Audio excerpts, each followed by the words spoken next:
Hey everyone, so in this video I want to show you the final leg of me making this Survivor logo out of stained glass. Okay, so this is actually a project I've started almost a decade ago and lost track with it, kept it in storage for a number of years, and have just kind of brushed the cobwebs off of it, figured out a new setup here. I'm gonna go and finish the outside. I've kind of worked on it the past week and I've finished the inner circle, which I'll show you in a moment. Now we're gonna work on the outer circle, which I've simplified. And I'll go into the reason for that and how to kind of do this, but this is gonna be more about kind of crossing this off my list. Let's take a look at what I have so far and let's get back to it. So as you can see, this is what I'm using now as my setup in the back porch here. This is the blueprint, what I'm building on top of. Literally, this has been made probably like 9 or 10 years ago. But this section here, the snake head and this green part is what I finished this week. So this area right here is what I kind of have just finished in terms of this inner circle. And as you can see, the outer circle kind of has all these little pieces that, you know, I kind of learned my lesson when I started with this area here. These little pieces are kind of important to the wording here, but when you get to soldering, especially when you're using copper foil, it kind of clouds the lines, and so it's better to have bigger pieces, especially on the outer rim, which this is an oval, which is an uncommon stained glass shape. And so to keep it structurally sound, it's so much better to have these be the, you know, larger pieces that can kind of bolster what is kind of the more detailed intersection with the color. So I still have some color to do with the toucan at the top here, but this is all going to be clear glass around the edge. I have my grinder over here and all my tools.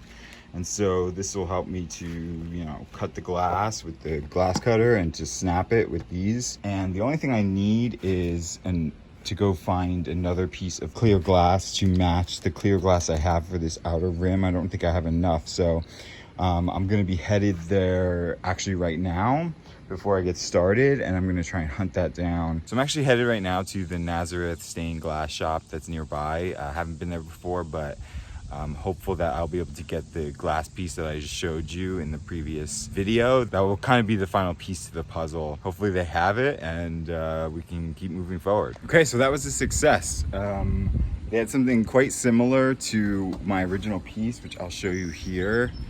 Maybe I'll get it on the other. Now this is kind of better. Let's see if I can get it over here. There we go. So you can see it's kind of like this grooved piece of glass. This was the glass I was going to use on the border, but I don't have enough to fit on this one sheet, and so I'm going to be using this, which I found, this kind of scrap piece that they had, which is very similar. The ridges are a little bigger. Okay, so as you can see here, I'm using my glass as a paperweight because it's a little bit windy out.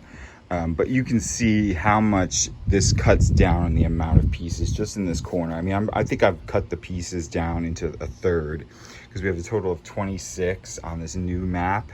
And I think before it was somewhere around 60 or something like that. So, and you can see all these small little pieces really wouldn't serve the structure of it. It's a nice little touch, but to be honest, once the solder goes on the copper foil, you're not going to see much of this ornate design, and so it's better to keep the structure of the oval. There's plenty of detail on it already. Okay, so I've cut out my first piece, and I'm gonna want to cut this glass with the ridges down, and so the ridges I want to be on the front of it, so facing out.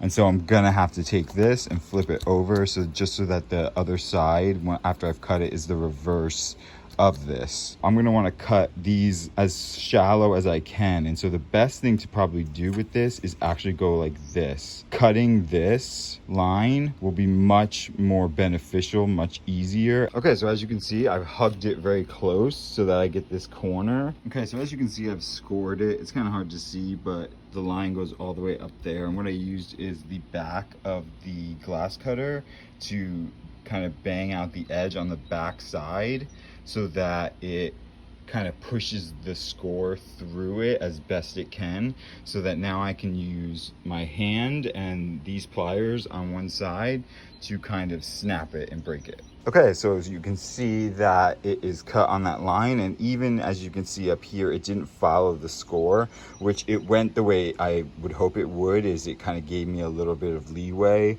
to kind of grind this down now on that diamond the diamond head on that grinder. Okay, so that piece is now grinded. In fact, I had to grind most of this from a flat edge down. I cut a thin sliver, but I didn't want this arc to break this point, and so it was more important that I keep that intact, so I grinded most of this down.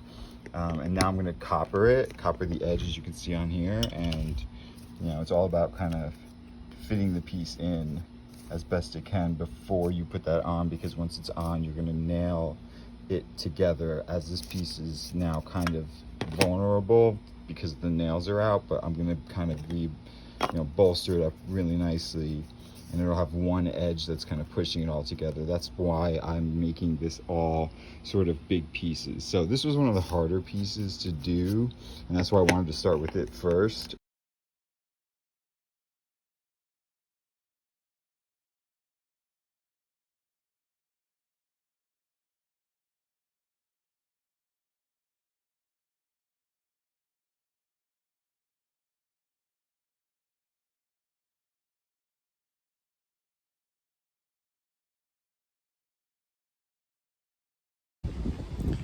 So as you can see, I'm down to the last piece, and I couldn't resist setting up my tripod to film how I cut the glass. I know I showed you briefly in the beginning of this video, but I figured I want to memorialize this last piece in that this took me a really long time to finish.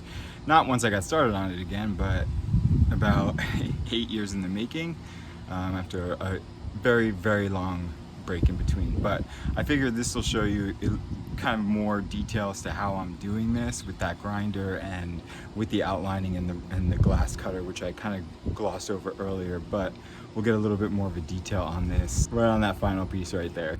So I've gone through the process already of kind of cutting the piece out and then kind of laying it on the overall blueprint to kind of see how it fits. It's the last piece, and so it's kind of vital to keeping the structure on the end, but also in being flexible, because at this point the minor shifts that have occurred throughout, which are only going to be expected, are now going to be at that final piece. Okay, so we're on the final piece, so I can use the rest of this shallow ridged glass that I'm using for that, alternating pattern, as you could kind of see around the edge. So there's going to be a lot to work with here. I was kind of at my last piece for the larger ridged glass on the last piece, and so that's why I didn't film that one, because I wanted to make sure it was done right and cut really carefully, because there was no more glass. That glass was out. So we're good with this one. I'm going to be able to cut 2 or 3 if need be, but we're going to make this happen in one shot. So I have it in reverse as I cut on the flat part, on the flat side.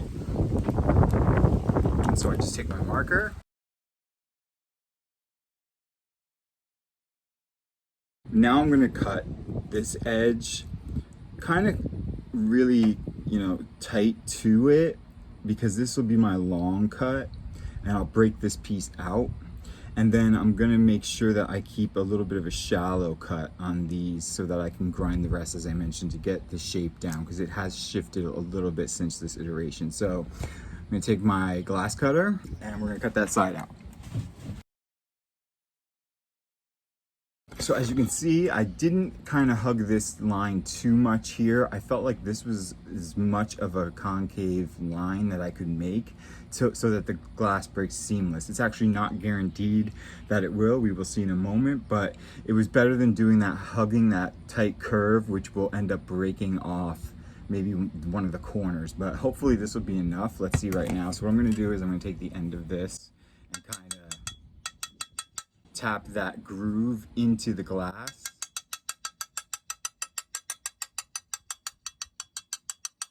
So that some of the sections go through and it will be easier to break apart.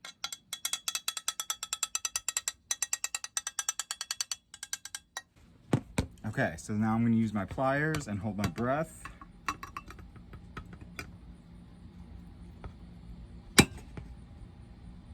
Great, so as you can see, that cut really nicely on that line and was a little bit difficult to break, so I have a feeling if I would have hugged it, it definitely would have snapped that corner off. So now we have this piece, and now I'm going to cut the other ends really shallow just to get a majority of it off so that we can go to the grinding part of it. Okay, so let's do that.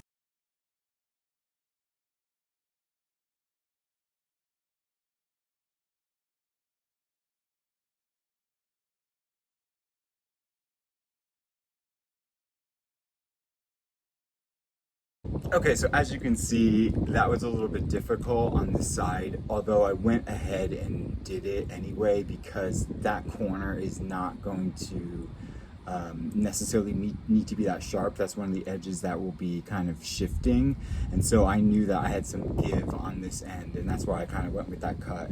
You can see it nicked the corner off, and that's going to happen a lot. You know, a majority of the pieces, you get those little corners nicked off, but because of the difference between the paper and the glass, you are able to fit it just perfectly without it. So now I'm going to spare you the grinder part as it's loud and annoying, but I'm going to be grinding the edges down to the drawn edges as I continually fit it back and forth. So this is a process that takes a long time, but you can imagine as you sand down a piece of wood, it's the same thing with glass, and I just got to make sure it fits. And so I'll come back when I am about to copper foil it and finish this off.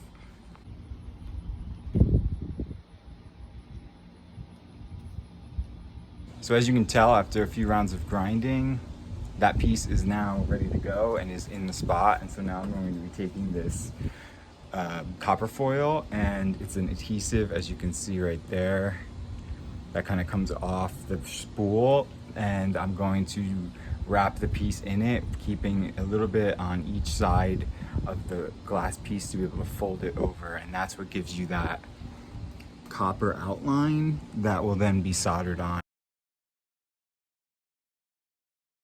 Okay, so today we are beginning the soldering process. So I have my soldering iron, solder, and flux over there, and we're gonna be attaching these pieces now on top of the copper foil. So as you can see, I've done this section of the O here just to kind of shake off the rust. I hadn't soldered in a long time, but hopefully you'll be able to see, you know, I'll get a close-up of it after we do it, but all you're gonna do is you're gonna take your brush, a small, you know, very small paintbrush, thin paintbrush. You wanna kind of have the detail element of this, and you're just gonna brush over a thin layer on top of this copper foil. And then you're gonna take your solder and a already heated up soldering iron. So this is pretty hot right now. It's been heating up for a while. Obviously I've already done some. And then you're just gonna put the solder near the line you're doing and perpendicularly hold the solder iron. And then you're just gonna drag it across. I mean, it's completely malleable until you let go, and then it hardens, obviously, but you can always go over it again and it will do the same thing. It's just a matter of kind of getting a nice little kind of rounded bead on the top is the best look you can get. As you can see, it's really easy to just melt the solder, and it just follows the flux as well as the copper foils.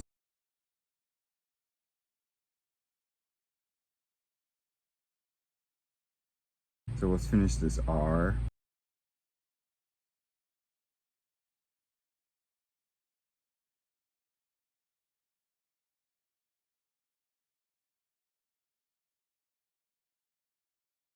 So I actually got on a roll with it, and once I did the first side, I decided to do the second side, and it just went smoothly with the leading on the outside as well. And so it's all done in one day. I thought it would be multiple days of soldering and, and putting it together, but it's finally finished, so take a look.